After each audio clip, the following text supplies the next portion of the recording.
today I will speak about batteries and also about butter. Lithium-ion batteries are all around us, and we use them in our daily lives to power mobile phones and laptops.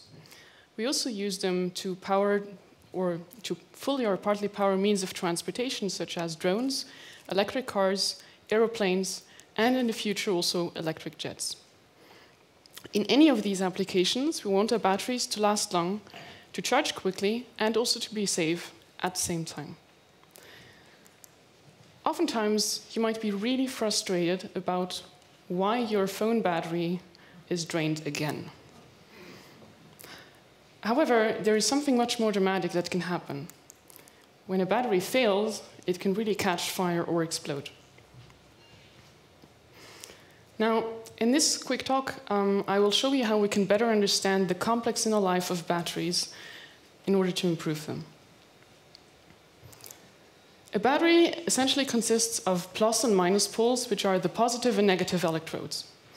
When we use or charge a battery, lithium ions move from one electrode to the other in a liquid solution.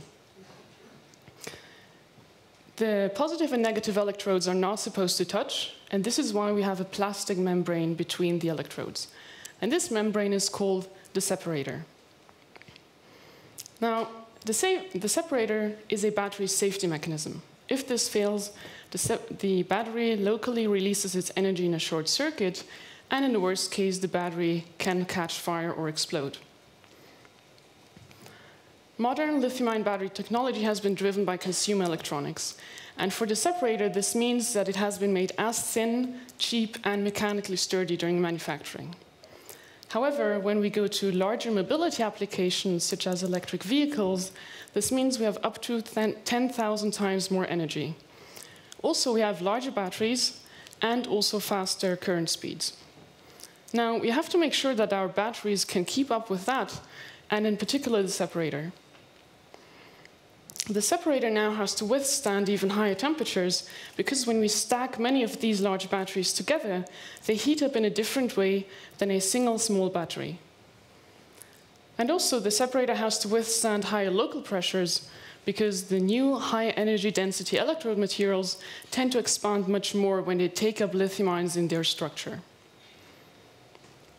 The goal of my PhD was to obtain the first 3D images of what battery separators look like, and to use these data to better understand what could be improved about their design. After months of research, we came up with a rather surprising ingredient that helps us to visualize the structure of separators, and that is plain regular butter. So it's not only useful in the kitchen, but also has found its way into battery research. Now, molten butter really nicely fills the separator pores, and it also reacts with osmium tetroxide. And this makes the butter turn black. This gives us a very nice contrast between the plastic and the butter-filled pores in an electron microscope. This is a specialized microscope that we use. So with an ion beam, we cut the infill separator into thin slices of 10 nanometer thickness, and with an electron beam, we image the slices with nanometer resolution. After imaging around 500 such slices and doing some data processing, we finally obtained the first detailed 3D structures of plastic separators. And I hope that you agree with me that these structures look very different. The structure on the left looks very similar in all directions, and it has many small pores that form a 3D connected network. The structure on the right has larger pores and is very oriented in just one direction. All code that is currently used to simulate lithium-ion batteries uses a parameter called effective transport coefficient. And in essence, this parameter tells us how efficiently lithium ions move between the electrodes. So, surprisingly enough, this parameter is the same for both structures.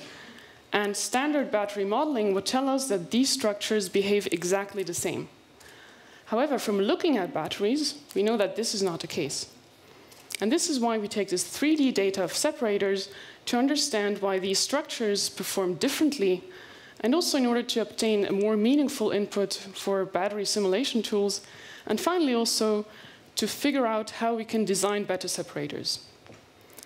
The key here is also that in a real battery, these structures do not stay like this. And the reason for that is that the separators can be really damaged by the electrode particles. Our simulations show that as soon as we have these interactions of the electrodes and the separator, the structure of the separator really matters. When we have a highly connected separator structure like the one on the left, lithium ions can still move very efficiently even if many of the separator pores are blocked by electrode particles. But if we have a separator with a highly oriented structure and large pores, this means that the separator is really good at withstanding electrode particles that push into the separator. Now, an ideal separator structure combines the advantages of having a highly connected 3D pore network and of having these large isolated pores at the same time. But so far, none of the commercial separators have these properties. Now, with this detailed knowledge about what the separator structure should look like, we can push forward and finally design batteries where the separators are really safer. And hopefully these batteries will find their way into our daily lives very soon.